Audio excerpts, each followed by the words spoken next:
قالوا نعبد إلهك وإله آبائك إبراهيم وإسماعيل وإسحاق إلها واحدا ونحن له মুসলিমুন। নিঃসন্দেহে আমরা ইবাদত করব, গোলামি করব আপনার রবের, আপনার পিতার রবের, এবং আল্লাহর ইবাদত করব। আপনিও আপনার পূর্বপুরুষ ইব্রাহিম ইসমাইল যে আল্লাহকে ইবাদত করেছে সে আল্লাহ পাকের ইবাদত আমরা করব এবং তার অনুগত হয়ে থাকব। আল্লাহ রাব্বুল আলামিন তিনি পরিষ্কার করে বলছেন, এই ঘরের মালিকের ইবাদত করো, তিনি ক্ষুধার সময়ে খেতে দিবেন, আর তিনি তোমাদেরকে বৃষ্টির সময় নিরাপত্তা দান করবেন। চাউলের অভাব হবে না, পাটের অভাব হবে না, খাদ্যের অভাব হবে না, কারণ দুটি জিনিস যদি তোমরা করতে পারো খাবারের অভাব হবে না। ওয়ালাউ আন্না আহলাল কুরা আমানু ওয়াত্তাকাউ লাফাতাহনা আলাইহিম বারাকাতিন মিনাস সামাই ওয়াল আরদ। দেশের লোকেরা, জনপদের লোকেরা যদি দুইটা কাজ করে, এক নম্বরে হলো আমার উপরে ঈমান আনবে, দুই নম্বরে হলো আমাকে ভয় করার নীতি অবলম্বন করে যদি চলে, তাহলে ওই দেশের মানুষের জন্য আকাশ আর জমিনের সব বরকতের দরজা আমি আল্লাহ খুলে দেব। আল্লাহর ওয়াদা। আল্লাহ পাকের নিকট মানুষের সবচাইতে বড় দাবি কি? আল্লাহর কাছে মানুষের সবচাইতে বড় দাবি কি করতে পারেন? পারেন না। আল্লাহ পাকের কাছে মানুষের শ্রেষ্ঠ দাবিটা আল্লাহ নিজেই শিখাই দিয়েছেন। আমার কাছে দাবি কর, ইহদিনাস সিরাতাল মুস্তাকিম। আয় আল্লাহ, একটা সোজা, একটা সরল রাস্তা আমারে দাও, একটা সহজ পথ আমারে দাও।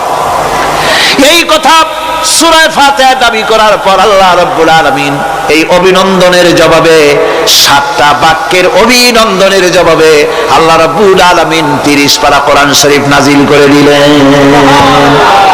সূরা ফাতিহার এই সওয়ালের জবাবে আল্লাহ পাক বললেন, ওয়া আনি'বুদুনি হাদা সিরাতুম মুস্তাকিম। সোজা রাস্তা চাও, আমার গোলামি করো, ইবাদত করো। সব জায়গায় ইবাদত, গোলামি করাই লাগবে। আমার কাছে সোজা রাস্তা চাও, সোজা রাস্তা হলো আমার গোলামি করা। কার গোলামি? বেহেশতে যেতে চান? আমি আস্তে জিগাইলাম বলে আপনারাও আস্তে জবাব দিলেন। বেহেশতে যেতে চান? সুবহানাল্লাহ। এমন কোন মানুষ আছে নাকি যে বেহেশতে যেতে চায় না? মদ খোর যাইতে চায়। সবাই, আমরা সবাই বেহেশতের আশা করি, ঠিক কিনা? আল্লাহ রাব্বুল আলামিন বলেন, বেহেশতে যদি যেতে চাও তাহলেও ইবাদত করা লাগবে, ইবাদত ছাড়া জান্নাতে যাওয়া যাবে না। ফাদখুলি ফি ইবাদি ওয়াদখুলি জান্নাতি। সর্বপ্রথম আমার বান্দার মধ্যে দাখিল হয়ে যা, আমার গোলামির মধ্যে দাখিল হওয়া, আমার গোলাম হয়, এরপরে আমার জান্নাতে চলে যা। আগে গোলাম হবি, তারপরে কোথায় যাবি? জান্নাতে যাবে। আগে গোলাম হ, আগে গোলামির খাতায় নাম লেখা, আগে সত্যিকারের আমার বান্দা হ, গোলাম, এরপরে জান্নাতে যাওয়া যাবে। জান্নাতে যাইয়া আল্লাহর সাথে কি দেখা করতে চাই? আল্লাহর সাথে দেখা করতে চাই। আল্লাহ রাব্বুল আলামিন বলেন, ফামা কানা ইয়ারজু লিকা রাব্বিহি ফালইআমাল আমালান সালিহান ওয়া লা ইউশরিক বিইবাদাতি রাব্বিহি আহাদা। তোমাদের মধ্যে যদি কেউ আল্লাহর সঙ্গে, তার রবের সঙ্গে যদি কেউ দেখা করতে চায়, তাহলে সে যেন ভালো ভালো কাজ করে, নেক কাজ করে, আর তোমার রবের সাথে অর্থাৎ আল্লাহ রাব্বুল আলামিনের সাথে ইবাদতের মধ্যে যেন কাউকে শরীক না করে। শিরক যদি না করো, খাঁটি গোলাম, খাঁটি বান্দায় যদি পরিণত হতে পারো, কিয়ামতের দিন আল্লাহ রাব্বুল আলামিনের সঙ্গে দিদার নসিব হয়ে যাবে। এই গোলামি করব কতদিন? কতদিন গোলামি করব?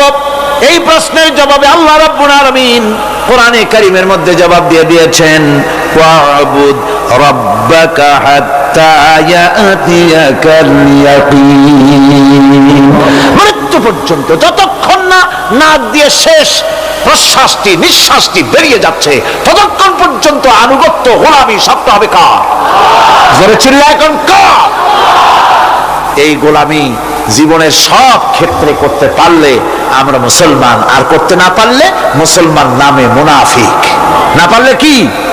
মুনাফিক। বন্ধুগণ, ইয়াকা নাবুদু পর্যন্ত বলে ওয়া ইয়াকা নাস্তাইনের কথাটা শোনাচ্ছি। সূরা ফাতিহার ভিতরে আমরা পড়ি, পড়েন আমার সাথে, ইয়াকা নাবুদু ওয়া ইয়াকা নাস্তাইন। আয় আল্লাহ, একমাত্র তোমার গোলামি করি আর একমাত্র তোমার কাছে সাহায্য চাই। তুমি ছাড়া কারো কাছে সাহায্য? এটা কি ঠিক? এটা কি আমাদের মনের কথা, ঈমানের কথা? আল্লাহ করুন, আল্লাহ করুন, বলি আমিন। হাদিস শরীফে বলা হয়েছে, ইজা সাআলতা ফাসআলিল্লাহ ওয়া ইজা ইসতাআনতা ফাসতাইন বিল্লাহ। কিছু চাইতে হলে আল্লাহর কাছে চাও, কিছু বলতে হলে, ভিক্ষা করতে হলে আল্লাহর কাছেই ভিক্ষা করো। কার কাছে ভিক্ষা করবেন? আল্লাহর কাছে বলুন। আমার বন্ধুগণ, আমি আমার ঈমান থেকে কথা বলি, আমি আমার ঈমান থেকে কথা বলি। কোরআন এবং হাদিস পড়ে যতটুকু আল্লাহ বোঝার তৌফিক দিয়েছেন সেই কথাগুলি পেশ করার জন্য চেষ্টা করি। বন্ধুগণ, এদিক ওদিক কোন দিকে না ঘুরে মসজিদে যান, মসজিদে গিয়ে নামাজ পড়েন আর আল্লাহর কাছে হাত পেতে আল্লাহরে বলেন। সেজদা গিয়া যখন রব্বুল আলামিনের দরবারে কিছু চাইবেন, হুজুরের কাছে জিজ্ঞেস করা হয়েছে, হুজুর, বান্দা কখন আল্লাহর নিকটবর্তী হয়ে যায়? আল্লাহর নবী বলেছেন, বান্দা যখন সেজদা দেয় তখন বান্দা একেবারে আল্লাহ পাকের কাছে চলে যায়। আল্লাহর কাছে চান, যা দরকার, ছেলে নাই, মেয়ে নাই, বউ নাই, অথবা চাকরি নাই, প্রমোশন চাই, ব্যবসায় উন্নতি চাই, যা দরকার কাকে বলবেন? মনটাকে পরিষ্কার করুন, আজকে মনটাকে সাফ করুন, সমস্ত দুর্বলতা থেকে মনকে উঠায় আনো, বিশ্বাস করুন, যা চাওয়া যা বলা সবটা আল্লাহর কাছে। কার কাছে? আমি তার গোলাম। আমি কার গোলাম? আল্লাহ ছাড়া কারো কাছে আমার অভিযোগ তুলবো না, সবটা বলবো আল্লাহর কাছে। বলে দেখেন, বলে দেখেন আল্লাহ পাক কিভাবে আপনাকে সাহায্য করেন। সুবহানাল্লাহ। ভাইরা আমার, আল্লাহ রাব্বুল আলামিন রাসূল করিম সাল্লাল্লাহু আলাইহি ওয়াসাল্লামকে বলেছেন, ফাইদা ফারাগতা ফানসাব ওয়া ইলা রাব্বিকা ফারগাব। যখন তুমি খালি হাত হয়ে যাবে, দাঁড়িয়ে যাবে এবং তোমার রবের কাছে মিনতি জানাবে, কিছু যখন থাকবে না, তোমার রবের কাছে দাঁড়ায় যাও আর তার কাছে মিনতি জানাও, তোমাকে আল্লাহ ভরপুর করে দিবেন। ভান্ডের কোনো অভাব নাই। আমাদের ভান্ড হচ্ছে যত দেব তত কমবে, আর আল্লাহর ভান্ড যত দেয় তত সমান সমান থাকে, মোটেই কমে না, মোটেই কমে না। সুতরাং দয়াল বাবা, বাবাজান, কেবলাজান বাবা কি যে কবে আর কি করবে দিশা করতে পারে না। গান বাজনা, তারপরে গোসল শরীফ, কি জানি হাবিজাবি শরীফ, কোন শেষ বেদাত দিয়ে ভরে গেছে। এগুলি বিশ্বাস করবেন না, বিদআত খারাফা, এর সাথে মুসলমানের কোনো সম্পর্ক নাই। গান বাজনার সাথে মুসলমানের কোনো সম্পর্ক। হাতে কতগুলো ঢোল নিয়ে তারপরে মাজারের কাছে গিয়ে ঢোল বাজায়, কবরের কাছে, মাথায় কতগুলো চুল, দাঁতে ময়লা, মোষগুলা ঠোঁট দুইটা ঢাইকিয়া দাড়ির কাছে এসে পড়ছে। হায় হায় রে, এই রকমের মোষ আমি মাঝে মধ্যে চিন্তা করি যে দই খায় কেমনে এরা। গাঁজা মদ খাইয়া এগুলো মাজার মধ্যে গিয়ে পড়ে থাকে, আর কি জানি আছে ওইটারে ঘষে এলো আর বলে মদিনা যাব কেমনে, মদিনা যাব। কারণ তুই মদিনা যাবি কেমনে? মদ খেয়ে গাঁজা খেয়ে তুই যাবি মদিনা? একটা কথা হইলো? তোর নাপাক কদম আল্লাহ পাকের আরদে মুকাদ্দাসে উঠতে পারে না। বদকার, জিনাকার, শারাবি, কাবাবি আল্লাহ পাকের নাফরমান। কতগুলা শালু কাপড় গায়ে দিয়া, মাথায় কতগুলা চুল রাখিয়া, তারপরে গ্রামের নামে শরীফ। আশ্চর্য কথা, এই গ্রামের নাম শরীফ, ওই গ্রামের নামের মাথায় গিয়া শরীফ। শরীফ তো মক্কা শরীফ, মদিনা শরীফ, কোরআন শরীফ, হাদিস শরীফ, আর শরীফের দরকার নাই। শরীফের জাত মারছে গ্রামে গ্রামে শরীফ লাগাইয়া। কর্ণফুলী শরীফ, চন্দ্রকোনা শরীফ, আশ্চর্য কথা। শরীফ শব্দের একটা ইজ্জত থাকা উচিত, ঠিক কিনা কর? আপনাদেরকে সতর্ক হতে হবে। আনুগত্য এবং গোলামি সকল ব্যাপারে আল্লাহ পাকের করতে হবে। চাইতে হবে কার কাছে? আল্লাহর কাছে। আমার এই কথা আপনাদের মনে আছে কিনা জানি না। সম্রাট শাহজাহানের সময় এক ফকির, এক ভিক্ষুক ভিক্ষা করে বেড়াতো। 70-80 বছর বয়স হয়ে গিয়েছে। এক লোক বলছে, সারা জীবন তো তোমার ছোটবেলা থেকে ভিক্ষা করতে দেখলাম। সে বলল, মানুষের দেয় তো 2 পয়সা 1 পয়সা, ভিক্ষা ছাড়া করবোটা কি? লোকটি বলল, তোমার একটা পরামর্শ দেই, একদিন সম্রাটের কাছে গিয়ে যে দেখো, একবারে যা দেবে খাইয়া কুলাইতে পারবে না। সম্রাট শাহজাহান কোথায় আছে এখন? দেখো গিয়ে মসজিদে আছে। লোকটি মসজিদের বাইরে গিয়ে দেখে সম্রাট একা হাত তুলে বসে আছে, চোখ থেকে পানি পড়তেছে দর দর করে, দাড়ি ভিজে জামায় পড়তেছে। বহুক্ষণ দাঁড়িয়ে আছে। এরপরে সম্রাট তার মুনাজাত শেষ করে বেরিয়ে আসছেন। ফকিরের সঙ্গে দেখা। ফকির বলল, আসসালামু আলাইকুম। তিনি বললেন, ওয়ালাইকুম আসসালাম রাহমাতুল্লাহ। ফকির রওনা করেছে। বাদশা বলছে, তুমি তো একজন ভিক্ষুক মানুষ বলি মনে হয়, আমার কাছে তো কেউ কিছু না চাইয়া যায় না, তুমি যে কিছু না চেয়েই চলে যাচ্ছ। ভিক্ষুক বলছে, জাহাপানা, সত্যি কিছু চাইতে এসেছিলাম আপনার কাছে, কিন্তু আপনার অবস্থা দেখে আমার জ্ঞানের চোখ খুলে গেছে। আমি দেখতে পেলাম আমি যে সম্রাটের কাছে ভিক্ষা চাইতে আসলাম, আমি তো শুধু তাকায় আছি, আমি তো কান্দি না, বরং আমি যার কাছে চাইতে এসেছি তিনি আমার চাইতে আরো নগণ্য ভিক্ষুকের মতো হয়ে কার কাছে যেন হাত পেতে চোখের পানি ফেলে কান্দে। মনে মনে ভাবলাম, সম্রাট কান্দে যে সম্রাটের কাছে, ওই আল্লাহ সারা জীবনে কারো কাছে কিছু চাইব না। আল্লাহর কাছে চাওয়ার অভ্যাস করুন, তিনি দিতে পারেন, সবকিছু তার আছে। এই বিশ্বাস মনের ভিতরে জমাতে হবে, তাহলেই সত্যিকারের মুসলমান আমরা হব। আল্লাহ পাক সত্যিকারের গোলাম আমাদেরকে বানাবেন। আমরা বলি আমিন। তাওহীদ বোঝা যাবে না শিরক না জানলে, শিরক বোঝা যাবে না তাওহীদ না জানলে, দিন বোঝা যায় না রাত না বুঝলে, রাত বোঝা যায় না দিন না হলে, টক বোঝা যায় না মিষ্টি না হলে, মিষ্টি বোঝা যায় না টক বা তিতা না হলে। কথা বুঝতে পেরেছেন? একটার বিপরীত আর একটা, এটাকে বুঝতে হবে। সুতরাং শিরক এটা হচ্ছে আন্দাজ আর অনুমানের উপর। শিরকের ভিত্তি আন্দাজ আর অনুমান। শিরকের ভিত্তি কি? এ কথাগুলি আমার না, আমি কার কথা শোনাতেছি? আমি কি কিসসা কাহিনী শোনাচ্ছি? গাঁজাখুরি গল্প? আল্লাহর কথা। আমার আল্লাহ পাক বলছেন, আলা ইন্না লিল্লাহি মান ফিস সামাওয়াতি ওয়া মান ফিল আরদ। জেনে রাখো, আসমানের বাসিন্দা হোক আর জমিনের বাসিন্দা হোক, সব হতেছে আল্লাহর মালিকানাধীন। কার মালিকানাধীন? ওয়ামা ইয়াত্তাবিউল্লাযীনা ইয়াদউনা মিন দুনিল্লাহি শুরাকা। যারা আল্লাহকে ছাড়া মন গড়া শরীকদারকে ডাকে, আল্লাহরে বাদ দিয়া অন্য শরীকদের যারা ডাকে, তারা এটা ডাকে কিভাবে? ইয়াত্তাবিউনা ইল্লায-যন্না ওয়া ইনহুম ইল্লা ইয়াখরুসুন। তারা নিছক আন্দাজ এবং অনুমানের অনুসারী, আর শুধু কল্পনাই করে। সব কল্পনা, কোনো দলিল নাই। মাজারে গিয়া কিছু চাওয়া, এর কি কোনো দলিল আছে? রাসূলুল্লাহ এরকম করেছেন, সাহাবায়ে কেরাম এরকম করেছেন? আগরবাতি দেওয়া, মোমবাতি দেওয়া, চাদর দেওয়া, এগুলো রাসূলুল্লাহ করেছেন না সাহাবায়ে কেরাম করেছেন? এগুলি সব আন্দাজ এবং অনুমানের উপরে করা। শিরক হচ্ছে অন্ধ অনুকরণের পরিণতি। ওই দেখছি মা বাপ করেছে, মুরব্বীরা করেছে, তাই করে। আল্লাহ পাক বলছেন, যদি তাদের জিজ্ঞেস করে সব কাজ করো কেন তারা? রব্বুল আলামিন বলেন, হাউলাই মা ইয়াবুদুনা ইল্লা কামা ইয়াবুদু আবাউহুম মিন ক্বাবল। হে নবী, এরা সেই মিথ্যা খোদাদের ইবাদত করে। কেন করে? প্রশ্ন করা হলে তারা এই জন্যই করে যে তাদের বাপ দাদারে করতে দেখেছে, তাই বাপ দাদাদের অনুসরণ তারা করে, অনুকরণ করে, আন্দাজের উপরে, অনুমানের উপরে। তাদের কাছে কোনো দলিল নাই।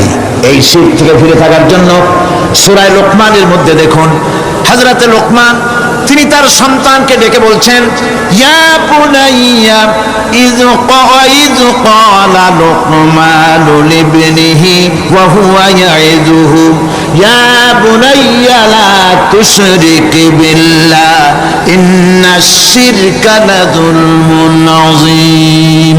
ইয়া বুনাইয়া, হে আমার নান্না মুন্না লাডলা, হে আমার কলিজার টুকরা সন্তান, ইয়া বুনাইয়া লা তুশরিক বিল্লাহ, খবরদার আল্লাহর সাথে শরীক স্থাপন করো না। ইন্নাশ শিরকা লাযুলমুন আযীম, শিরক হচ্ছে মস্ত বড় অপরাধ। যারা শিরক করে তারা অপমানিতের শেষ পর্যায়ে চলে যায়, তারা অপমানিত হয়। কিরকম? ওয়ামান ইউশরিক বিল্লাহি ফাকান্নামা খাররা মিনাস সামাই ফাতাখতাফুহু আত-তায়রু আও তাহওয়ি বিহির রিহু ফি মাকানিন সাহিক। আল্লাহর সাথে যারা শিরক করে সে যেন আকাশ থেকে পড়ে গেল। কার কথা এটা? যে ব্যক্তি শিরক করলো সে যেন আকাশ থেকে পড়ে গেল, আর পাখি যেন তাকে মহাশূন্য থেকে ছ মেরে নিয়ে গেল, বাতাস যেন তাকে এক বিরাট প্রান্তর নিয়ে বিন্দু বিন্দু করে ছিন্ন ভিন্ন করে দিল। তার মানে হলো আকাশ থেকে পড়ে যাওয়ার অর্থ হলো তাওহীদের অবস্থান থেকে সরে যাওয়া। পাখিতে ছো মারার অর্থ হলো যখন সে শিরক করে তখন শয়তানের সে ফুটবল হয়ে যায়। শয়তানের কি হয়? শয়তানের ফুটবল হয়ে যায়। বাতাস উড়িয়ে নেওয়ার অর্থ হলো লালসা এবং নফসের প্রবৃত্তির ভিতরে লোকটি নিমজ্জিত হয়ে যায়। সুতরাং অপমান এবং লাঞ্ছনা পাওনা থাকে যারা শিরক করে তাদের জন্য।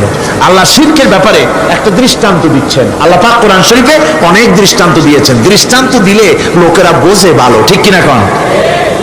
আল্লাহ পাক দৃষ্টান্ত দিচ্ছেন, ইয়া আইয়ুহান নাসু দুরিবা মাসালুন ফাসতাবিউ লাহু ইন্নাল্লাযীনা তাদউনা মিন দুনিল্লাহি লা ইয়াখলুকু যুবাবান ওয়া লাউ ইসতামাউ লাহু।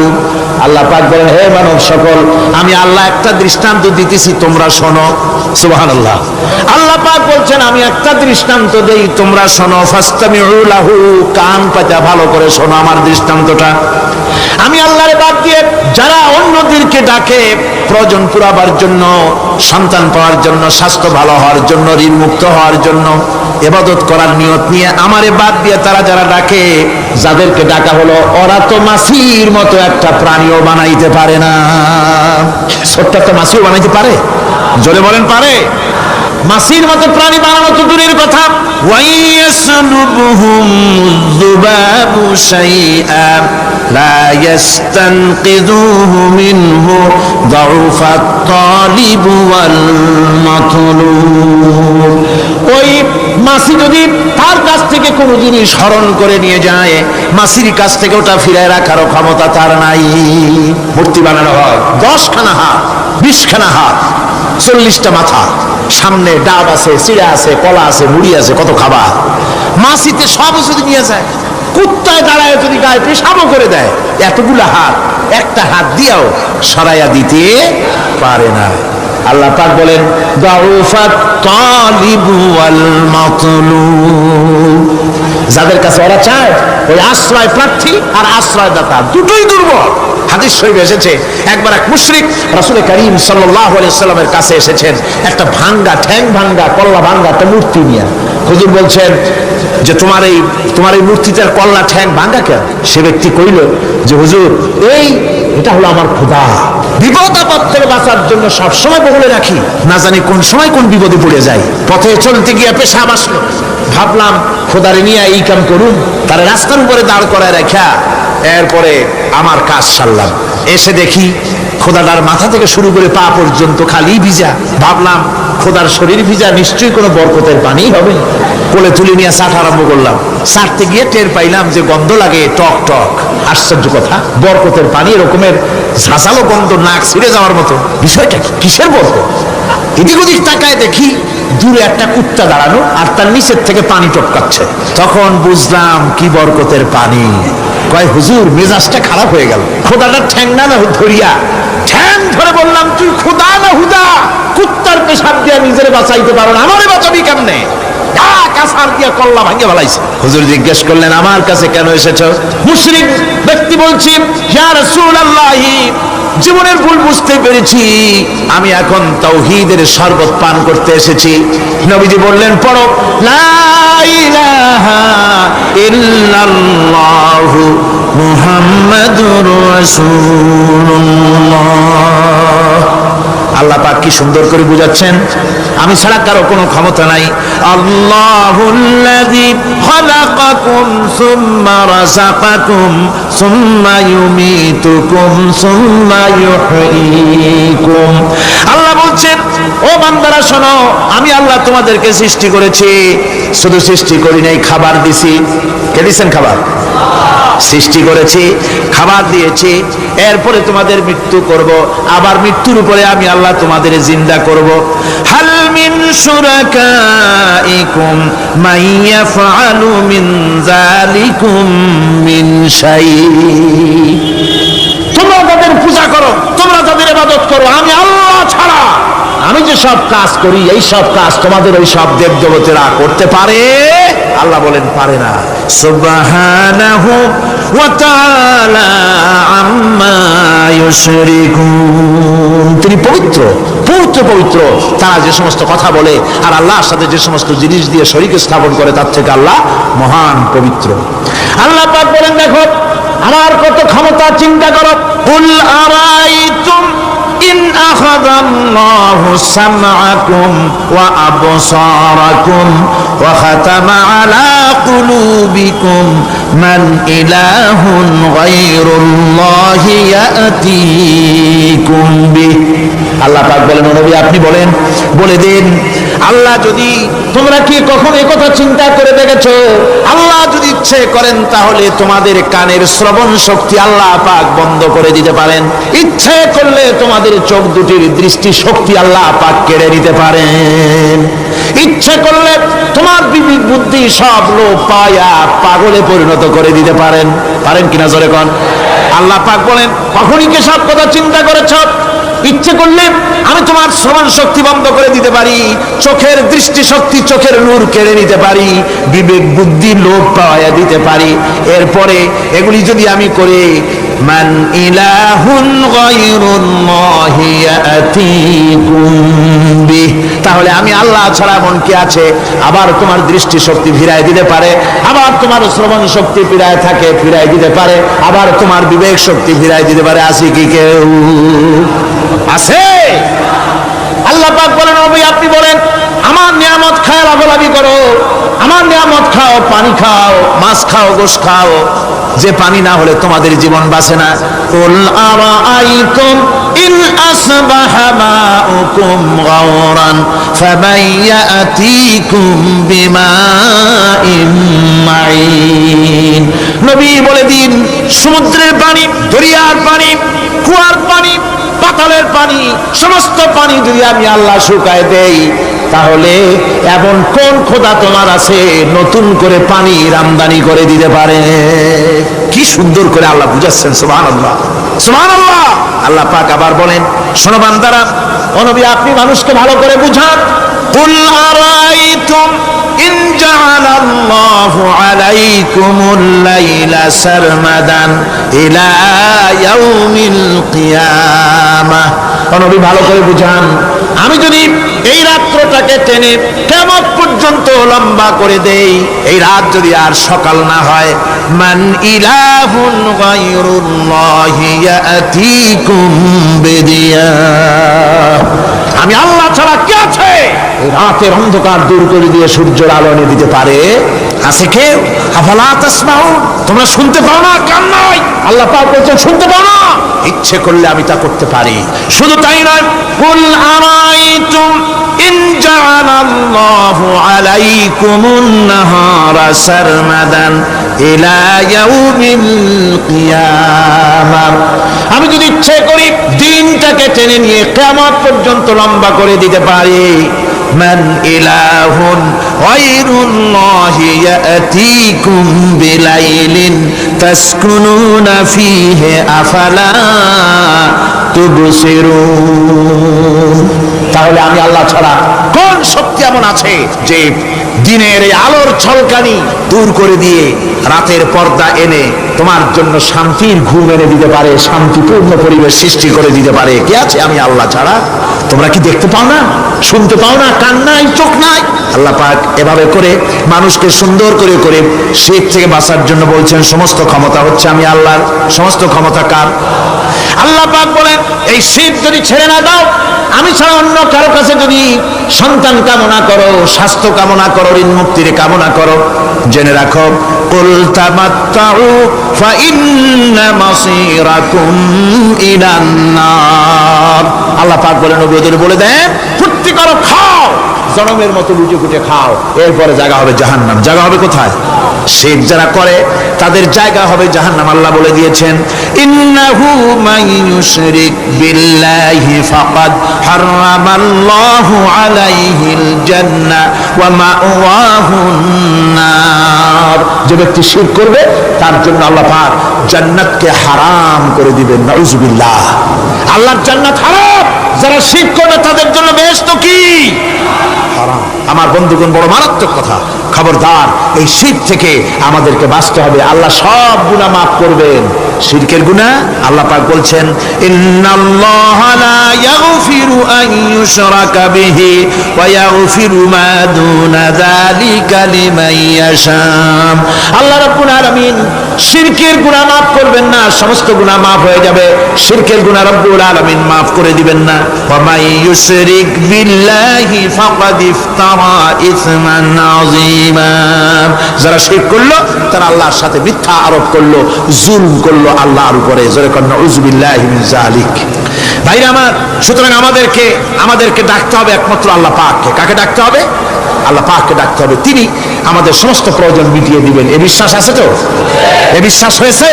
আল্লাহ পাক বলছেন ওয়ালা তাদউ মিন দুনিল্লাহি মা লা ইয়ানফাউকা ওয়া লা ইয়াদুররুকা ফাইন ফাআলতা ফাইন্নাকা ইযাম মিনাজ জালিমিন। আল্লাহকে ছেড়ে এমন শক্তিকে কেন ডাকো যে শক্তি তোমার কোনো ফায়দা করতে পারবে না, কোনো ক্ষতিও করতে পারবে না, এমনকি ওরা নিজেদেরও কোনো উপকার করতে পারে না। আল্লাহ পাক আরো বলেন ওয়াইয়ামসাসকাল্লাহু বিদুররিন ফালা কাশিফা লাহু ইল্লা হুয়া। আল্লাহ পাক যদি কোনো বিপদ দেন, ওই বিপদ থেকে তোমাকে কেউ ফিরাইয়া দিতে পারে না। ওয়াইয়ুরিদিকা বিখাইরিন ফালা রাদ্দা লিফাদলি। আল্লাহ পাক যদি তোমার কোনো অনুগ্রহ করতে চান, তোমাকে যদি কোনো সাহায্য করতে চান, সেই সাহায্যের মুখেও তোমাকে কেউ প্রতিরোধ গড়ে তুলতে পারে না, আল্লাহ সাহায্য ফিরাই দিতে পারে না। সুতরাং সবকিছুর মালিক হচ্ছেন আল্লাহ, চাইতে হবে আল্লাহর কাছে। বলুন তো জোরে সোরে হায়াতের মালিক কে? সমস্ত মুসলমানদেরকে চিল্লায় বলতে হবে, দাঁড়ানো মানুষ, বসা মানুষ, সব মুসলমান একযোগে শরীরের সমস্ত শক্তি দিয়ে বলুন হায়াতের মালিক কে? মওতের মালিক কে? হাসাবার মালিক কে? কাঁদাবার মালিক কে? খেতে দেওয়ার মালিক কে? মৃত্যু দেওয়ার মালিক কে? সব কিছুর মালিক কে? আল্লাহ সুবহানাহু ওয়া তাআলা। তিনি হচ্ছেন একমাত্র আমাদের প্রভু। ওই আল্লাহ রাব্বুল আলামিন বলেন ওয়া'বুদুহু ওয়াশকুরু লাহু ইলাইহি তুরজাউন।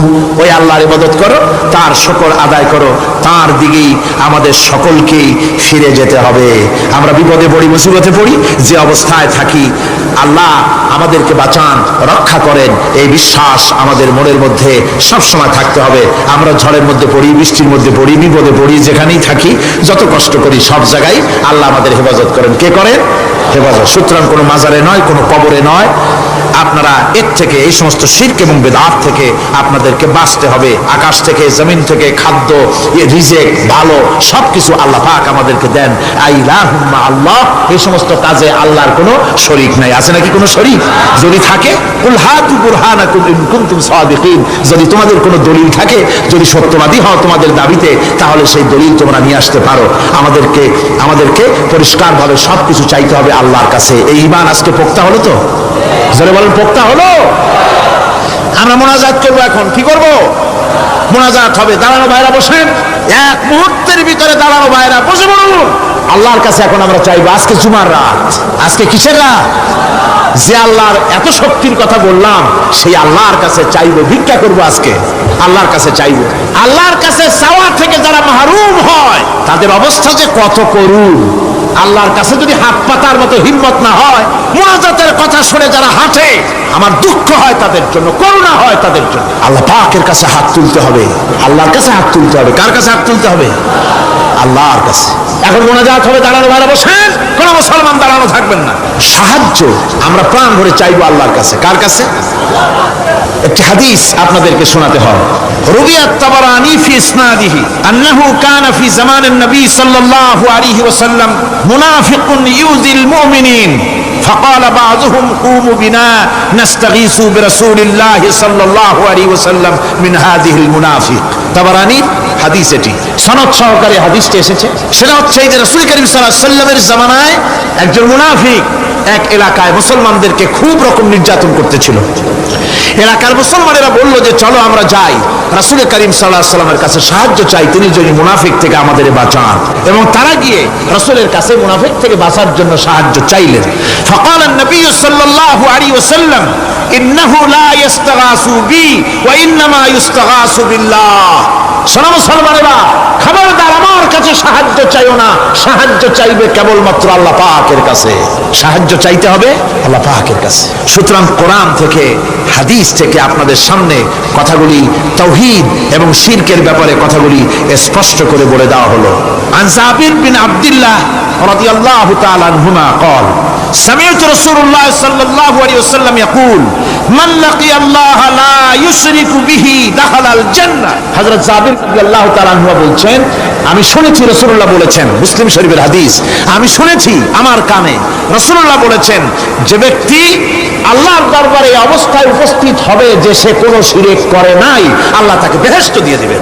ওয়ামান লাকিয়াহু ইউশরিকু বিহি শাইআন দাখালান নার।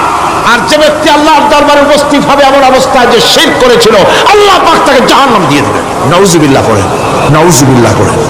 আমার বন্ধুগণ, আরেকটি হাদিস عن جندب رضي الله تعالى قال سمعت رسول الله صلى الله عليه وسلم قبل ان يموت بخمس। রাসূল করিম সাল্লাল্লাহু আলাইহি ওয়াসাল্লামের মৃত্যুর ইন্তেকালের 5 দিন পূর্বে এই হাদিসটি তিনি বলেছেন। হুজুরের ইন্তেকালের 5 দিন পূর্বে, মুসলিম শরীফের হাদিস। হাদিসটি হচ্ছে, হুজুর বলছেন, আলা ওয়া ইন্না মান কানা ক্বাবলাকুম কানু ইয়াত্তাখিযুনা কুবুর আমবিয়াইহিম ওয়া সালিহিহিম মাসাজিদান ফালা ইয়াত্তাখিযুল কুবুর মাসাজিদান ইন্নী নাহাকুম আন যালিক। রাওয়াহু মুসলিম। ইন্তেকালের 5 দিন আগে হুজুর বললেন, সাবধান ও আমার উম্মতেরা, তোমাদের আগে যারা এসেছিল এই পৃথিবীতে, তারা তাদের নবীদের কবরগুলিকে সেজদার জায়গা বানিয়েছিল। তারা তাদের নেককার বান্দাদের কবরগুলিকে তারা মসজিদ বানিয়েছিল, সেখানে তারা সেজদা করত। খবরদার, কোন কবরস্থানকে তোমরা সেজদার জায়গা বানিও না। ইন্নী আনহাকুম আন যালিক। আমি কঠোরভাবে তোমাদেরকে নিষেধ করছি, খবরদার কবরগুলিকে সেজদার জায়গা বানিও না। রাসূলুল্লাহ আরো বলেছেন, কবর জিয়ারত করতে যে সমস্ত মহিলারা যায়, আমাদের দেশে পুরুষও যায়, মেয়ে লোকও যায়। وعن ابن عباس رضي الله تعالى عنهما لعن رسول الله صلى الله عليه وسلم زائرة القبور والمتخذين عليها المساجد والسروج। রাসূল করিম সাল্লাল্লাহু আলাইহি ওয়াসাল্লাম বলেছেন, ইবনে আব্বাস রাদিয়াল্লাহু তাআলা আনহুমা থেকে এই হাদিস বর্ণিত, তিনি বলেছেন, হুজুর বলেছেন যে খবরদার, যে সমস্ত মহিলারা কবর জিয়ারতে যায়, কবরের স্থানে যারা যায়, তাদের উপরে আল্লাহ রাসূল লানাত করেছেন। আল্লাহ রাসূল তাদের উপরে অভিসম্পাত দিয়েছেন যে সমস্ত মহিলা কবর স্থানে যায় আর কবরে বাতি জ্বালায়, কবরে বাতি জ্বালায়, বাতি যারা কবরে জ্বালায়, চাঁদ জ্বালায়, আল্লাহ রাসূল তাদের উপরে লানাত করেছেন। সুতরাং কবরে আগরবাতি দেওয়া, মোমবাতি দেওয়া, চাদর দেওয়া, এগুলি মুসলমানদের কাজ নয়, এগুলি মুসলমানদের কাজ। আপনারা খবরদার এগুলি করবেন না। সাহায্য করবেন, টাকা দিবেন, পয়সা দিবেন, সব গরিবদের দেবেন, এতিমদের দেবেন, মাদ্রাসা দিবেন, লিল্লা বডিকে দিবেন, মসজিদে দিবেন, গরিব মানুষকে দিবেন, এতিমদেরকে দিবেন, বিধবাদেরকে দিবেন, মুসলমানকে দিবেন। রাজি আছেন? মাজারে আগর না, চাদরবাতি না, মোমবাতি না, কিচ্ছু না। কোন মাজারে গেলেন, বাস আসসালামু আলাইকুম ইয়া আহলাল কুবুর, সূরা ফাতিহা পড়লেন, সূরা ইখলাস পড়লেন, দরুদ শরীফ পড়লেন, দোয়া করে দিলেন, আল্লাহ কবরে যিনি শুয়ে আছেন তারা বলল ভাই সব পৌঁছে দাও, শেষ। কিচ্ছু চাওয়ার নাই, চাইতে হবে আল্লাহর কাছে। কার কাছে? মুসলমান রাজি আছেন? কারা কারা রাজি দেখান, কারা কারা রাজি? আলহামদুলিল্লাহ।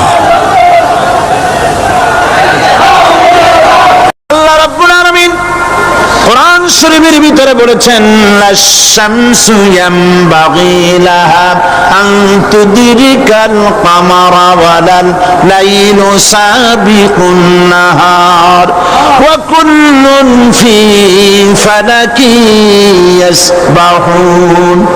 প্রবল জ্ঞানী হইবে যাহারা, আপন মনেতে বুঝিবে তাহারা, রাত্রি পারে না আগে যাইবার, দিনের স্থান করি অধিকার। চন্দ্র বাদে না সূর্যের গায়েতে, সূর্য পারে না চন্দ্রকে ধরিতে, যার যে স্থান বহাল রাখিয়া ভ্রমণ করিছে খোদাকে ডরিয়া। একটি নির্ধারিত সময় সীমা পর্যন্ত আপন আপন কক্ষপথে সব দৌড়াদৌড়ি করবে, কারো সাথে অ্যাক্সিডেন্ট হবে না কারো। ওয়াকুল্লুন ফি ফালাকি ইয়াসবাহুন, যা আছে মহাশূন্যে সব ঘুরতেছে। কে বলে? বলেন সবাই, কে বলছে? কোন সূরা? সূরা ইয়াসিন। আবার শুনুন, আল্লাহ পাক ফয়সালা দিচ্ছেন ঘোরে কেডা? শুধু সূর্য ঘোরে না, শুধু চন্দ্র ঘোরে না, আল্লাহ মহাশূন্যে যা রেখেছেন সব ঘুরতেছে, সবই সন্তরণশীল, সব গতিশীল। সুতরাং ফয়সালা তো আল্লাহর কাছ থেকে নিতে হবে। পৃথিবী সৃষ্টি করেছেন, মানব গোষ্ঠী সৃষ্টি করেছেন এবং মানুষের প্রয়োজন মিটিয়েছেন। এই মানুষগুলিকে কে সৃষ্টি করেছে? মানুষ সৃষ্টির ব্যাপারেও দার্শনিকরা মানুষদেরকে বিভ্রান্ত করে। যা কলেজে বিশ্ববিদ্যালয়ে পড়ানো হয়, এই কোরআন শরীফ বিশ্ববিদ্যালয়ে পড়ানো হয়? হ্যাঁ হয়। কয়েকটা আয়াত, কয়েকটা সূরা পরীক্ষায় পাস করার জন্য একটু একটু অপশনাল রেখে দেওয়া হয়েছে। বর্তমান যে শিক্ষা কমিশন, শামসুল হক শিক্ষা কমিশন রিপোর্ট মন্ত্রী পরিষদে অনুমোদন করেছে বর্তমান সরকার। এই শিক্ষানীতিতে বলা হয়েছে ক্লাস 1 থেকে নিয়ে ক্লাস 5 পর্যন্ত ধর্মীয় শিক্ষা দিতে দেওয়া হবে না। তাহলে ক্লাস 5 পর্যন্ত যদি ধর্মীয় শিক্ষা না থাকে, তাহলে ক্লাস 6-7-এ ওঠার পর আলিফ জাওরা বাজাবর বা আনাকুম জানাকুম ছেলেরা পড়বে? মেয়েরা পড়বে? আসল উদ্দেশ্য হলো ইসলাম থেকে জাতিকে দূরে সরাবার জন্য ষড়যন্ত্র। এই সরকারের প্রণীত শিক্ষানীতি আমরা মানি না। আপনারা মানেন? যেই মাদ্রাসা মানুষের চরিত্র সৃষ্টি করে, বর্তমান সরকার সেই মাদ্রাসাগুলি একটা একটা করে ধ্বংস করার পরিকল্পনা গ্রহণ করেছে। সুতরাং আসল শিক্ষা হলো কোরআনের কাছে। আসল শিক্ষা কোথায়? কোরআনের কাছে।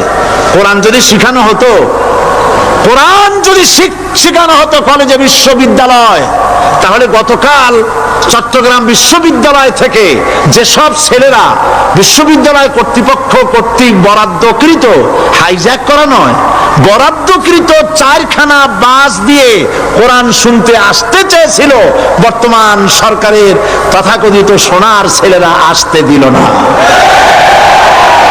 কোরআন যদি তারা পড়তো, তাহলে কোরআন শরীফ শুনতে তারাও আসতো। কপাল পড়া। জোরে বলেন কি? আরো জোরে বলেন কি? কপাল পড়া। সব ভালো লাগে, কোরআন ভালো লাগে না। এদেরকে শিখানো হয়েছে, আরে তোমরা তো মানুষ না। বলে আমরা কি? তো তোমাদের ডারউইন বাবাজি বলে নাই, শোনো নাই? কি পড়ো টড়ো তোমরা, বুদ্ধি শুদ্ধি রাখো না। ডারউইন বলেছে, থিওরি অফ ইভলিউশনের মধ্যে বলেছেন মানুষ মানুষ না। বলে কি? মানুষ হলো বান্দর। কপাল পোড়া। কি কপালে লেখা থাকে? কাজে কামে প্রকাশ হয়ে যায়। ডারউইন বলল মানুষ মানুষ না। আলফ্রেড বললেন মানুষ হলো মানুষই ঠিক, তবে মানুষ হলো সেক্স সর্বস্ব জীব। সেক্স সমস্যার সমাধান করলে মানুষের সব সমস্যার সমাধান হয়ে যাবে। কার্ল মার্কস বললেন মানুষ হলো পেট সর্বস্ব জীব, পেট সমস্যার সমাধান করে দিলে সব সমস্যা শেষ। আর ডারউইন বললেন মানুষ মানুষই না, মানুষ কি? বলে বান্দর। ওরাং ওটাং শিম্পাজি আর ব্যাং থেকে মানুষের উৎপত্তি হয়েছে। আমি যখন জীবনের প্রথম শিম্পাজি দেখলাম, ওরাং ওটাং দেখলাম, তখন আমি মনে করেছি যে ডারউইন খামোখা ভুল করে নাই। এইটা দেখেই ও মনে করেছে যে এই হচ্ছে আমার মাতামহের গোষ্ঠী, এ হলো পিতামহের গোষ্ঠী। আপনারা একটু মাথা কাটায় চিন্তা করেন, মানুষ যদি বান্দর থেকে হবে, আজও বানর ফরেস্ট এরিয়া আছে কিনা বাংলাদেশে? চিল্লায় বলেন আছে কিনা? তো মানুষ যদি বান্দর থেকেই হবে, আপনারা কি কোনোদিন দেখেছেন যে একটা বান্দরের কোমর পর্যন্ত মানুষের মতো হয়ে সারছে?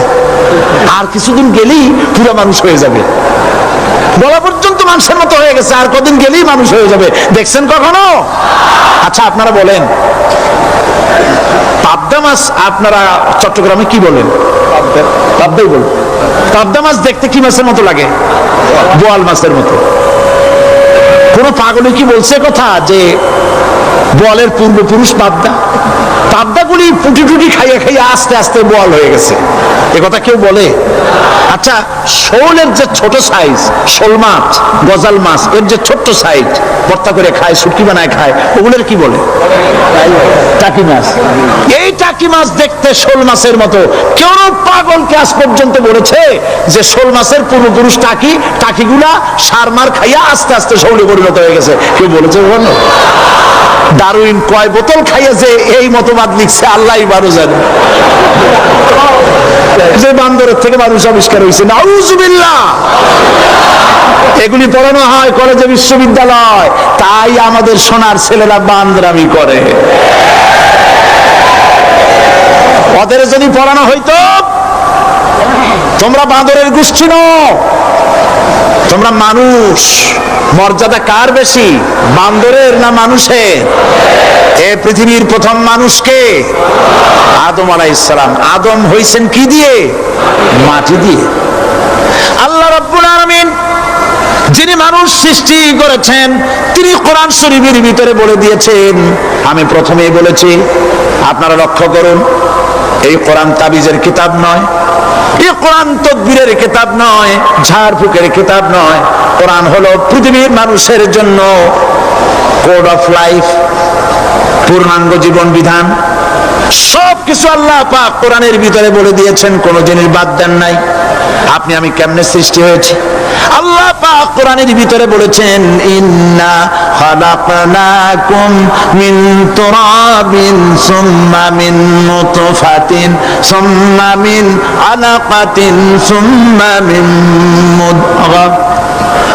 নিষ্প্রাণ মাটি দিয়ে তোমাকে উৎপন্ন করা হয়েছে, নিষ্প্রাণ মাটি উপাদান দিয়ে তোমাকে তৈরি করা হলো। মায়ের পেটের ভিতরে এক ফোঁটা নাপাক পানি জমাট রক্তে পরিণত হয়ে গেল, জমাট রক্ত আস্তে করে গোস্ত পিণ্ড হলো, গোস্ত পিণ্ডকে সুন্দর করে সাজায়া হাড্ডি গুড্ডি বানায়া স্ট্রাকচার তৈরি করে তার উপরে ফাকাসাউনাল ইযামা লাহমা, চামড়া দিয়ে গোস্ত দিয়া সাজায়া সুন্দর করে বানালাম। আল্লাহর পরিচয় শুনুন, আল্লাহ আমার কেমন আল্লাহ। মায়ের পেটের ভিতরে সন্তান বানায়া এরপরে যখন রূহ দেওয়া হয়েছে, ক্ষুধা লেগেছে, খাবারের প্রয়োজন হয়েছে, আল্লাহ রাব্বুল আলামিন ওই কচি বান্দা মায়ের পেটে বসে কি খাবে, সেজন্য তার মা চিন্তা করে নাই, বাবা চিন্তা করে নাই, সরকার চিন্তা করে নাই। আল্লাহ রাব্বুল আলামিন মায়ের মাসিক অসুখকে বন্ধ করে দিয়ে সন্তানের নাভির সাথে আর মায়ের নাভির সাথে তার লাগায়া, পাইপ লাগায়া মায়ের মাসিক অসুখের রক্তগুলি দিয়ে সন্তানকে বড় বানালেন। মুখ দিয়া এই রক্ত পান করালেন না, মুখটাকে পবিত্র রেখে দিলেন যাতে করে পৃথিবীতে আসার পর ওই মুখ দিয়া আল্লাহ রাব্বুল আলামিনের জিকির করতে পারো। সন্তান মায়ের ভিতরে পেটের ভিতরে বড় হলো, আল্লাহ রাব্বুল আলামিন বলেন মাস দিন যখন পুরো হয়ে গেল, সুম্মা নুখরিজুকুম তুফলা, বাচ্চার আকারে পৃথিবীতে নিয়ে আসলাম। এখন খাবা কি? পৃথিবীতে যখন বাচ্চা এলো তখন তার পেটের সাথে যে সংযোগ ছিল মায়ের নাভির সাথে আর সন্তানের নাভির সাথে, সেই সংযোগ তার আর কি থাকলো? কি করা হলো? কেটে দেওয়া হলো। লক্ষ্য করুন, খাবারের জন্য একটি মাত্র পাইপ আল্লাহ লাগাইছিলেন, পৃথিবীতে সন্তান আসার সঙ্গে সঙ্গে পাইপটা কেটে দেওয়া হলো। এবার কি খাবে? আল্লাহ রাব্বুল আলামিন মায়ের বুক থেকে সন্তানের জন্য এবার সিঙ্গেল সিগন্যাল, তার জন্য সিঙ্গেল কোন লাইন যেটা ছিল কেটে দিয়া মায়ের বুক থেকে সন্তানের জন্য ডাবল লাইন আল্লাহ চালু করে দিলেন।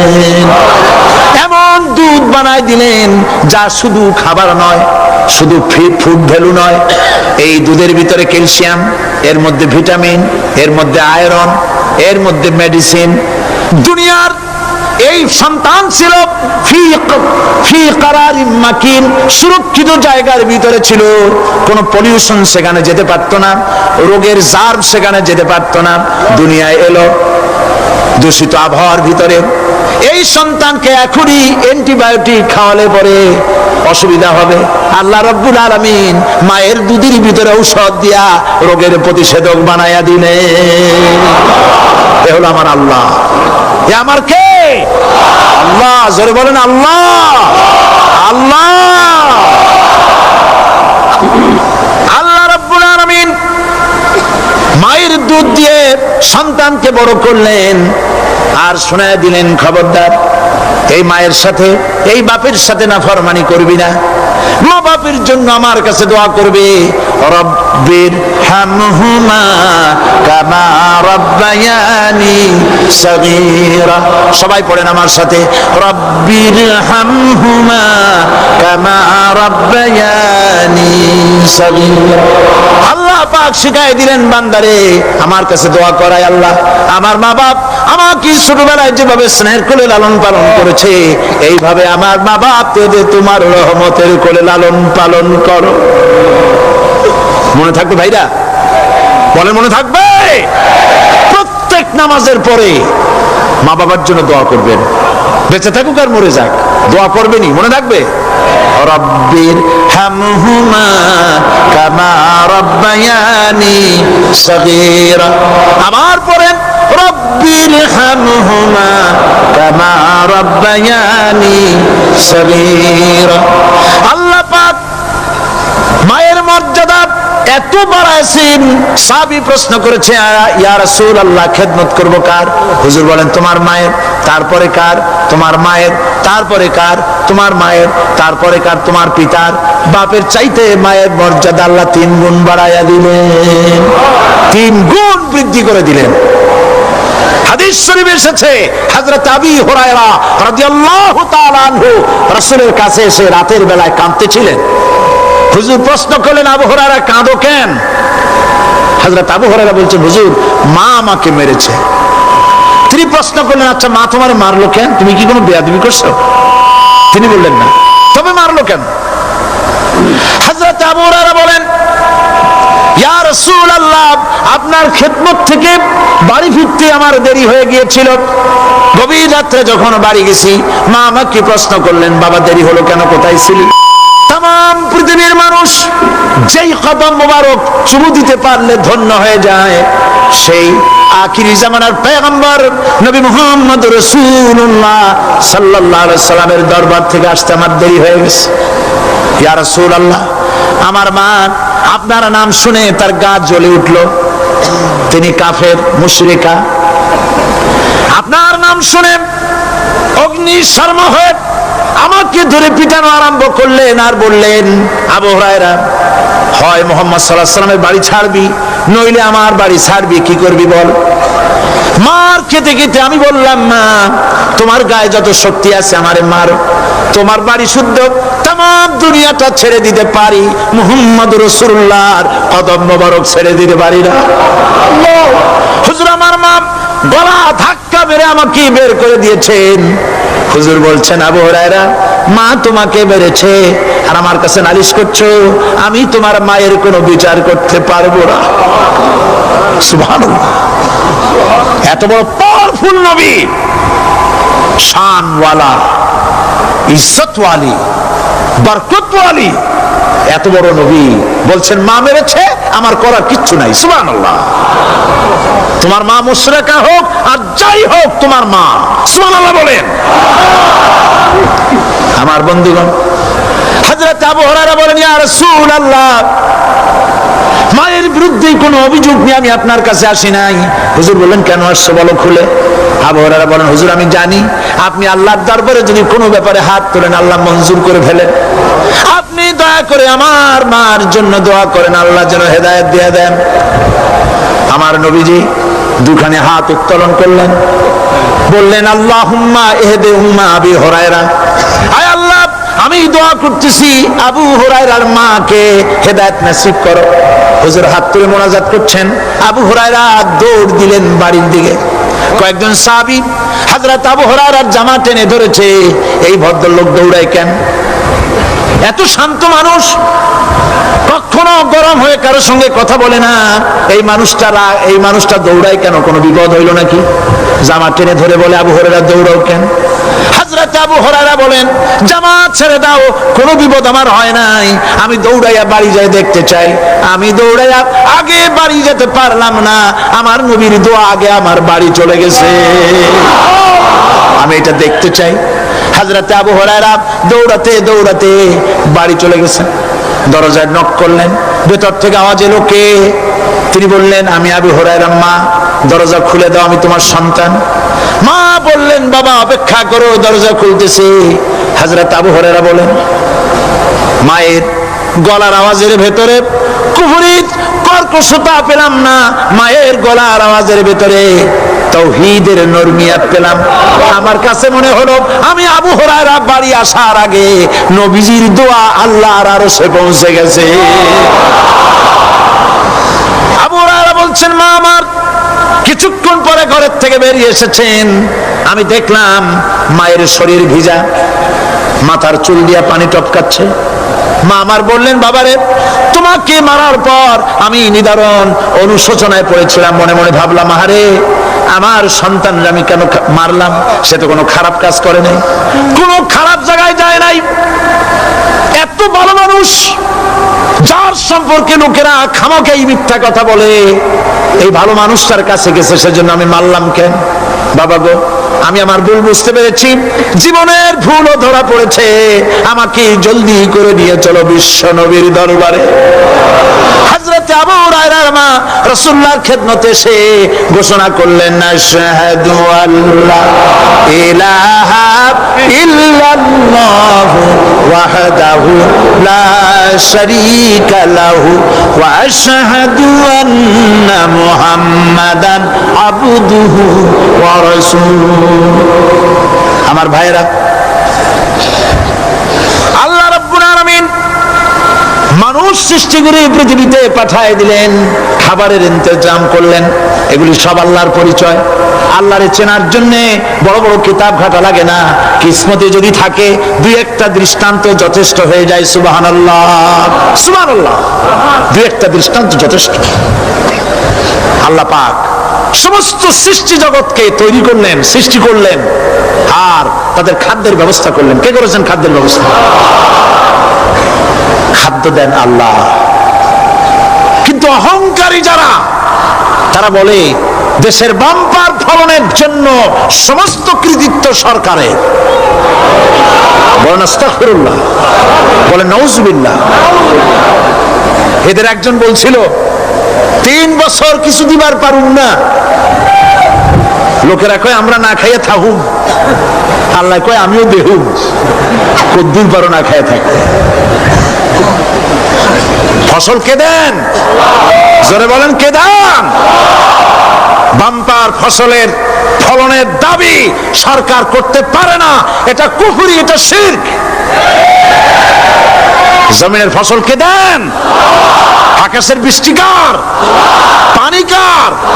সার কার? সব আল্লাহ পাক। আল্লাহ পাক কোরআন শরীফে বলেছেন, লাইন শাকারতুম লাযীদান্নাকুম ওয়া লাইন কাফারতুম ইন্না আযাবী লাশাদীদ। আমার নিয়ামতের শুকর যদি আদায় করো বাড়ায় দেব, আর যদি কৃতজ্ঞ হও শুকরিয়া আদায় না করো মস্ত বড় শাস্তি দেব। ফসল দেই আমি, আর শুকরিয়া আদায় করো তোমার বাজানের। ঠিক কিনা? শুকরিয়া আদায় করে কার? বাজানের। একটা লোকের, একটি মানুষের যেই প্রশংসা এই সরকার করলো, বিগত 4.5 বছর ধরে একটা মানুষের যত জিকির করলো, প্রশংসা করলো, ছবি টানাইলো, যদি এতটা জিকির এতটা স্মরণ আল্লাহ রাব্বুল আলামিনের করত, ওদের জন্য আল্লাহর জান্নাতের দরজা খোলা হয়ে যেত। প্রশংসা করবে কার? চিল্লায় বলুন। আল্লাহ পাকের প্রশংসা করবে। খেতে দেওয়ার মালিক তিনি। আল্লাহ পাক বলছেন আল্লাহকে, তার পরিচয় আল্লাহ তুলে ধরেছেন, ওয়ামা মিন দাব্বাতিন ফিল আরদি ইল্লা আলাল্লাহি রিজকুহা। এই পৃথিবীর ভিতরে এমন কোন বিচরণশীল জীব নাই যার রিস্কের দায়িত্ব আমি আল্লাহ গ্রহণ করি নাই। সুবহানাল্লাহ বলবেন না? রিস্কের দায়িত্ব কার হাতে? আচ্ছা দেখুন তো, পৃথিবীর সমস্ত সরকারের কাছে বিভিন্ন মন্ত্রণালয় আছে না? খাদ্য মন্ত্রণালয় বলে কোনো মন্ত্রণালয় আছে কিনা? আছে। খালি কয় খামু আর খামু। খাদ্য মন্ত্রণালয় আছে, থাকার পরেও মানুষ না খাইয়া মরে, ঠিক কিনা? এবার একটু তাকান তো, জ্ঞানের চক্ষু দিয়া তাকান।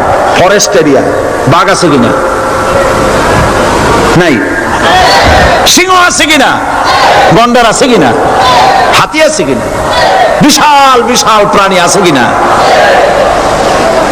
জঙ্গলে ছোট্ট প্রাণী থেকে, পোকা থেকে শুরু করে গন্ডার পর্যন্ত, টুনটুনি পাখি দিয়ে শুরু করে ঈগল পাখি পর্যন্ত, নদীর ভিতরে ছোট্ট চুনো পুঁটি থেকে শুরু করে তিমি মাছ পর্যন্ত। প্রাণী তত্ত্ববিদরা বলেছেন সমুদ্রের ভিতরে এমন এমন বড় বড় তিমি আছে যে একটা তিমির ওজন 5000 টন পর্যন্ত হয়ে যায়। 5000 টন তিমিটার ওজন। এ যখন বাচ্চা হয় তখন বাচ্চার দৈনিক দুধ লাগে 50 থেকে 60 মণ পর্যন্ত। কে ব্যবস্থা করে? রুহান মান ফেরেশতা। তো ওর মা যেমন বাচ্চা তো সেরকম হবে, ঠিক কিনা? কে দেয় খাবার? এবার দেখেন তো, আপনার দেশের এই জঙ্গলে কত হাতি আছে। হাতিরা মিছিল করে আসছে যে আল্লাহ আমাদের এখন আর খাইতে দিতে দিতে পারে না, বাংলাদেশের গভর্নমেন্ট কিছু দাও। আসছে না, খাইয়া ক্ষুধার জ্বালায় হাতি মরেছে, বাঘ মরেছে, সিংহ মরেছে, এর কোনো দৃষ্টান্ত আছে? ক্ষুধার জ্বালায় আকাশের উড়ন্ত পাখিরা ছটফট করে মারা গেছে, দৃষ্টান্ত আছে? নদীর মাছেরা ক্ষুধার জ্বালায় ভেসে উঠেছে, না খাইয়া মরে গেছে, দৃষ্টান্ত আছে? মহান আল্লাহ রাব্বুল আলামিন কোরআন শরীফের ভিতরে বলেছেন অনেক প্রাণী এমন আছে যারা তাদের খাদ্যকে সঞ্চয় করে না, খাদ্যকে জমা করে না, আহরণ করে না। সকাল বেলায় একটা খাবার খেলো, দুপুরে কি খাবে তার জানা নাই। শকুন পৃথিবীর মাঝি থেকে 3 মাইল উপরে ওড়ে, তার চোখকে আল্লাহ পাক এত তীক্ষ্ণ বানিয়ে দিয়েছেন, এই চট্টগ্রামের কোথায় মরা গরু আছে 3 মাইল উপর দিয়ে দেখতে পায়। সুবহানাল্লাহ বলতে ইচ্ছে করে না। এই প্রাণীগুলি খাবারগুলি কোনো গভর্নমেন্ট জোগাড় করে রাখে নাই। আল্লাহ পাক বলেন সবার খাবার আমি দেই। সকাল বেলায় সমস্ত প্রাণীগুলি, মহাশূন্যে পাখি, পানির ভিতরে মৎস্যরাজি, জঙ্গলের ভিতরে হিংস্র প্রাণী, পোকামাকড় থেকে শুরু করে সবগুলো খালি পেটে সব বেরিয়ে যায়, কারো কোনো খাবারের মজুদ নাই। সন্ধ্যা হতে না হতে সমস্ত প্রাণীগুলির পেট ভরাইয়া আমি আবার যার যার ঘরে বেরায় দেই। ওয়ামা মিন দাব্বাতিন ফিল আরদি ইল্লা আলাল্লাহি রিজকুহা। সমস্ত প্রাণীর রিজকের দায়িত্ব আমি আল্লাহর হাতে। কে দেয় রিজক? জোরে বলুন, কে দেন? আল্লাহ। কি খাবেন সব আল্লাহ জোগাড় করে দিয়েছেন। তরি তরকারি জোগাড় করেছেন, মাছ জোগাড় করেছেন, চাউল দিয়েছেন, খাবার দিয়েছেন, গোশত দিয়েছেন, সব দিয়ে দিয়েছেন। আল্লাহ রাব্বুল আলামিন সমস্ত জিনিস দিয়ে মানুষকে আল্লাহ পাক তার জন্য আল্লাহ সব করেছেন। খালাকা লাকুম মা ফিল আরদি জামিআ, এই পৃথিবীতে যা তৈরি করেছে সব তোমার জন্য। এ হচ্ছে আমার আল্লাহ, এ হচ্ছে আমার কে? আল্লাহ। সে আল্লাহ পাক বলছেন, আল্লাহর পরিচয় তিনি স্রষ্টা, তিনি রিজেক দাতা। এবার আইনদাতা কে? আইনদাতা কে? আরো জোরে বলুন। আইনদাতা আল্লাহ হচ্ছে আল্লাহর পরিচয়। ইনিল হুকমু ইল্লা লিল্লাহ আলা লাহুল খালকু ওয়াল আমর, সৃষ্টি যার, আইন চলবে তার। আমার দেশে আল্লাহর আইন চলছে? আমাদের দেশের কল কারখানা, ক্ষেত খামার, অফিস আদালত আল্লাহর আইন অনুযায়ী চলে? চলে না। বরং আল্লাহর আইনকে মুছে ফেলার জন্য, নিজেদের আইন সৃষ্টি করার জন্য প্রচেষ্টা চালানো হচ্ছে। আল্লাহর আইন মানুষের জন্য সব থেকে বেশি উপযোগী, কারণ সৃষ্টি করেছেন কে? বলেন, কে করেছেন? আল্লাহ। প্রত্যেকটি মেশিন আপনি যা কিনবেন, রেডিও হোক, টিভি হোক, যে কোনো যন্ত্র হোক, গাড়ি হোক, তার সাথে একটা লিটারেচার, একটা বই তার সঙ্গে দিয়ে দেওয়া হয়। ওই বইয়ের মধ্যে লেখা থাকে এটা কিভাবে চালানো হবে, অপারেট করা হবে, তার সিস্টেম লেখা থাকে। আপনার ইচ্ছা মতো চালাইলে হবে না। এই মানব গোষ্ঠীকে সৃষ্টি করেছেন। এখন আপনি যদি আপনার আইন মতো চালান, তা কি চলবে? চলবে না। আপনি আপনার আইন মতো চালাচ্ছেন, ভালোভাবে চলতেছে? চলতেছে না। স্বরাষ্ট্রমন্ত্রী বলতেছেন সন্ত্রাসীদেরকে মাটির তলা থেকে খুঁজে বের করা হবে, কিন্তু নাকের উপর দিয়ে ব্রিফকেস চুরি হয়ে যায়, উনি তা ধরতে পারেন না। এই হলো আইন। অনাবরত খুন হচ্ছে, অনাবরত সন্ত্রাসী তৎপরতা চলছে। আর ওনারা বলছেন আগের থেকে এগুলি চলে আসছে, একজনের খুনের বিচার না হইলে এরকম খুন তো হইতেই থাকবে। তাহলে খুনকে, হত্যাকে, সন্ত্রাসকে সরকার জাস্টিফাইড করছেন। নাউজুবিল্লাহি মিন যালিক। এই জন্য আইন হতে হবে আল্লাহর। আইন হতে হবে কার? চিল্লায় বলেন, আল্লাহ পাকের আইন হতে হবে। আমি একদিন পার্লামেন্টে বলেছিলাম, আমার দেশের নেতা নেত্রীরা বারবার হজ করতে যান, উমরা করতে যান, সেখান থেকে আসার সময় কি আনেন? আতর, পাথর, সুরমা আর খুরমা, এই কিছু নিয়ে আসলেন। কিন্তু আমি বলেছি, আপনারা কি কিছু চোখে দেখেন না? পার্লামেন্টে এইভাবে বক্তৃতা করেছে, কিছু চোখে দেখেন না? আমি প্রশ্ন করে আমি এবার জবাব দিচ্ছি, আপনারা যারা হজ করতে যান, উমরা করতে যান, হজের কথাই ধরি, এই হজ করতে যখন যান তখন মুজদালিফায় একটা রাত কাটাইতে হয়। সেটা কোন দিন? ইয়মে আরাফার পরের দিন। এই মাঠে দালান কোঠা আছে, এখানে বেড়া আছে, শামিয়ানা আছে, পর্দা আছে, তাবু আছে, কিচ্ছু নাই। লক্ষ লক্ষ নারী আর পুরুষ পাশাপাশি শুয়ে থাকে। তাও সুবহানাল্লাহ কইতে ইচ্ছে করে না। সারা রাত জনে জনে পুলিশ পাহারাদার নাই। কিরকম মেয়ে এলো, চাঁদের সৌন্দর্য হার মানায় দিতে পারে এরকম সুন্দরী, এরকম সুন্দরী নারী, সুদর্শন পুরুষ পাশাপাশি রাস্তার ধারে মরুভূমির ভিতরে সারা রাত কাটাচ্ছে। ইয়মে আরাফার পরের রাতটা, একটা রাত পুরা। এভাবে চলতেছে বছরের পর বছর, শতাব্দীর পর শতাব্দী, সহস্রাব্দীর পরে সহস্রাব্দী। আমি প্রশ্ন করি, পৃথিবীর ইতিহাসে কেউ কি এমন কথা বলতে পেরেছে, লিখতে পেরেছে যে মুজদালিফার রাতে সেখান থেকে 10টা নারী হাইজ্যাক হয়েছে, 5টা নারী লাঞ্ছিত হয়েছে? বলতে পারবে? গভীর রাত্রে পুরুষ সঙ্গী ছাড়া সুন্দরী রমণী, যুবতী রমণী, একাকিনী, নিজের ঘর ছেড়ে আল্লাহর ঘরে তাওয়াফ করতে আসে, তাওয়াফ সেরে তাহাজ্জুদের নামাজ পড়ে আল্লাহর কাছে মোনাজাত করে একা একা হাজার হাজার লাখো পুরুষের ভিতর থেকে আপন ঘরে ফিরে যায়। কারো বাবার হিম্মত নাই একবার তাকায় সে তো রূপ উপভোগ করার জন্য আবার তাকায়, অথবা তার আঁচল ধরে টান মারে। আছে ইতিহাস? কথা কন না কেন? সুন্দরী একটা মাইয়া মক্কা থেকে মদিনা থেকে পাওয়া যায় না, 15 দিন হয়ে গেছে। হয়েছে কখনো? এবার জবাব দেন, কেন হয় না? কেন হয় না? আমার দেশের মেয়েরা রাস্তা দিয়ে হাঁটতে পারে না। হাই স্কুল মেয়েদের কলেজ যখন ছুটি হয়, তথাকথিত সোনার ছেলেরা গেটের সামনে এতিমের মতো কাড়ায় থাকে। অনবরত হাইজাক হচ্ছে, ধর্ষণের সেঞ্চুরি হচ্ছে। আর ওখানে হয় না কেন? ওখানে হয় না এই কারণে, এই কোরআনের আইন আল্লাহ রাব্বুল আলামিন যে আইন দিয়েছেন, ওখানে আইন বলবৎ আছে। আছে নাকি? আছে কিনা?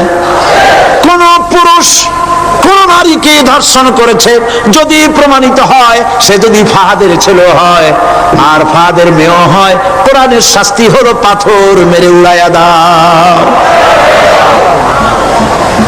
তাকে জানিয়ে দেওয়া হবে রেডিও টিভির মাধ্যমে, জিনাকারের ব্যভিচারীর শাস্তি হবে। চতুর্দিকে হাজার লোকেরা দাঁড়াবে, হাতে পাথর নিয়ে পাথর মেরে তাকে তার গোশত হাড্ডি বাতাসের সাথে উড়ায় দেবে। একজন মানুষ আর একজন মানুষকে খুন করলো, এই আসামি ধরা পড়ে গেল, কোরআনের শাস্তি হলো যখন ধরা পড়বে প্রমাণিত হবে যেমন ভাবে হত্যা করেছে পরেও হত্যা করো।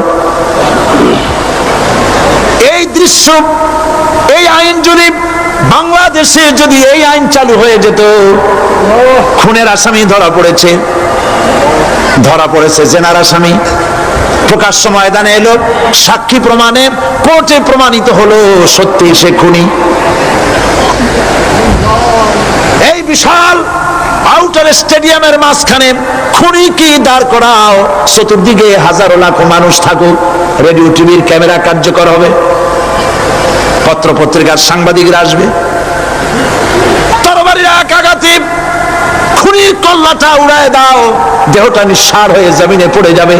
এই দৃশ্য যারা দেখবে সচক্ষে, রেডিওতে, পত্র পত্রিকায়, আর 1 বছরের ভেতরে খুন করার হিম্মত কারো কলিজা উঠবে? জেনাকারের পাথর মেরে উড়িয়ে দেওয়ার শাস্তি যদি চোখে কেউ দেখে, জেনা করার পুলক আর জাগবে? এটা নাম আল্লাহর আইন। এই আইন কার?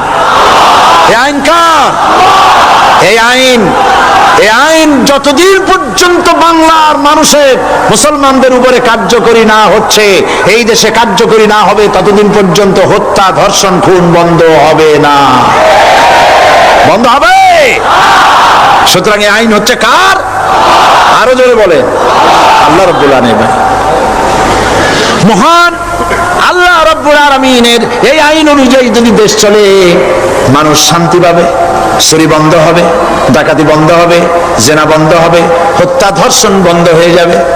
নবীজি এমন একটি আইন চালু করে দিয়ে, কোরআনের বিধান চালু করে দিয়ে এমন একটা সমাজ চালু করেছিলেন, যেই সমাজ সম্পর্কে হুজুর নিজে বলেছেন, খায়রুল কুরুনে কারনি, সর্বশ্রেষ্ঠ যুগ হলো কার যুগ?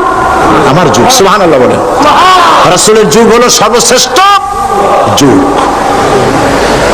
সেই কোরআন, সেই হাদিস আজও আছে না নাই? বলেন জোরে, আজও আছে না নাই?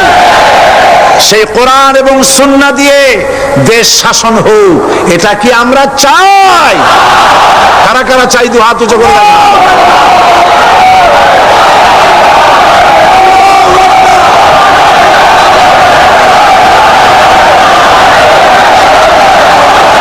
আরে ভাই, আপনারা দাঁড়ায় গেলেন কেন? বসেন বসেন। আমি তো একটা স্লোগান দিতে বললাম, হাত দেখতে চাইছি আমি, মাথা দেখতে চাই নাই। এই সুযোগে কোমরটা সোজা করে নিলেন। আচ্ছা বসেন। আর মহব্বতের সাথে জিকির করেন লা ইলাহা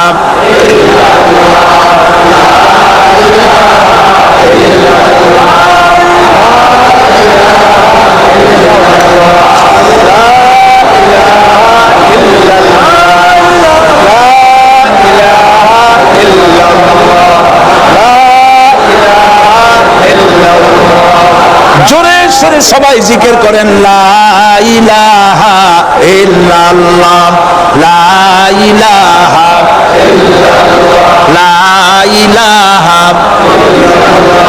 লা ইলাহা ইল্লাল্লাহু মুহাম্মাদুর রাসূলুল্লাহ। বসুন আমরা মুনাজাত করব। আল্লাহ রাব্বুল আলামিন আয়াতুল কুরসির ভিতরে আল্লাহর সার্বভৌমত্বের কথা বলেছেন আল্লাহু লা ইলাহা ইল্লা হুয়াল হাইয়ুল কাইয়্যুম। পড়েন আমার সাথে সবাই আল্লাহু লা ইলাহা ইল্লা হুয়াল হাইয়ুল কাইয়্যুম। আল্লাহ হচ্ছেন যিনি ছাড়া কোনো ইলাহ নাই, তিনি শাশ্বত চিরঞ্জীব। সুবহানাল্লাহ ওয়া বিহামদিহি। আগামীকাল এর বাকি অংশ আমি আপনাদের সামনে আলোচনা করব ইনশাআল্লাহ। জোরে বলেন ইনশাআল্লাহ। দাঁড়ানো ভাইরা বসেন। আপনাদের পাশে যারা দাঁড়িয়েছেন অনুরোধ করে বসায় দেন। বলেন যে আর 5 মিনিট বসেন, আল্লাহর রাস্তায় হাঁটেন না। হ্যাঁ বলেন বলেন আপনারা যে আল্লাহর রাস্তায় হাঁটেন না, বসেন সবাই বসেন। এত বড় মাহফিলের মুনাজাত, সুবহানাল্লাহ বলেন। চট্টগ্রামের ইতিহাসের শ্রেষ্ঠ মাহফিল, চিল্লায় বলেন সুবহানাল্লাহ। গোটা বিশ্বের কোরআনের শ্রেষ্ঠ মাহফিল, বলেন সুবহানাল্লাহ। যারা বলেন আলহামদুলিল্লাহ। আগামীকাল এ মাহফিলের আখেরি মুনাজাত হবে ইনশাআল্লাহ। বলেন ইনশাআল্লাহ। আমি আন্তরিকভাবে দুঃখিত, প্রতি বছর আমার মা বোনদের জন্য, চট্টগ্রামবাসী আমার মা বোনদের জন্য আলাদাভাবে তাদের প্রশ্নের উত্তর দেই এবং তাদের সামনে কোরআন হাদিসের কথা আলাদাভাবে বলি। এবছর দিন কম হয়ে গেল বলে মহিলারা, মা বোনেরা বঞ্চিত হয়ে গেলেন। শিশু কিশোরদের জন্য আলাদাভাবে সমাবেশ করা হয়, তাও বঞ্চিত হয়ে গেল। এই বিশাল তাফসীরুল কোরআন মাহফিলের বরকত থেকে চিটাগংবাসীকে যারা বঞ্চিত করলো, আল্লাহ তাদের হেদায়েত নসিব করে দিয়ে। যদি হৃদয় থাকে,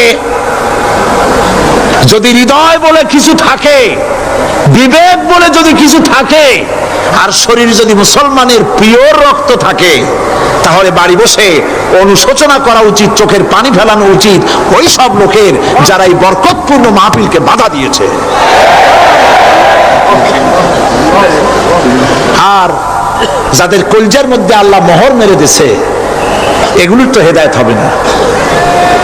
যাদেরকে আল্লাহ পাক তৈরি করেছেন জাহান্নামের জন্য, ওদের কাছে মাহফিল অসহ্য, সহ্যই হবে না। নাউজুবিল্লাহ বলেন। চট্টগ্রামবাসীর জন্য তাফসীরুল কোরআন মাহফিল নিয়ামত।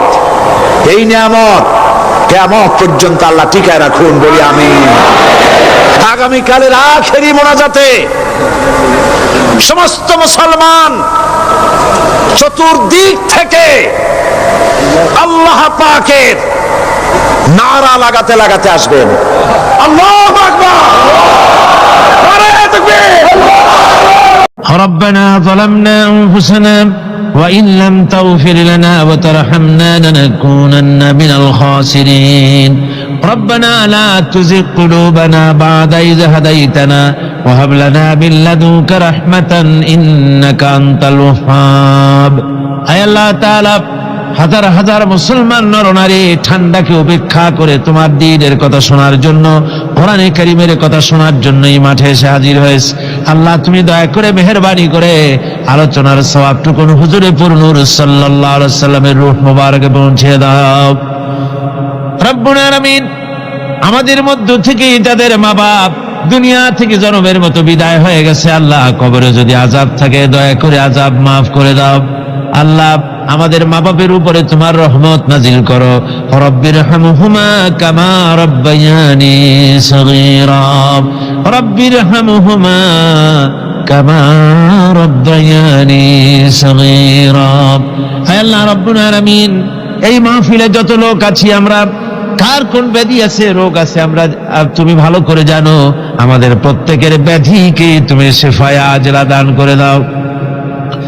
اللهم حبب إلينا الإيمان وزينه في قلوبنا وكره إلينا الكفر والفسوق والعصيان واجعلنا من الراشدين. ربنا تقبل منا إنك أنت السميع العليم وتب علينا إنك أنت التواب الرحيم. سبحان ربك رب العزة عما يصفون وسلام على المرسلين الحمد لله رب العالمين. واجعل آخر كلمتنا عند الموت لا إله إلا الله محمد رسول الله.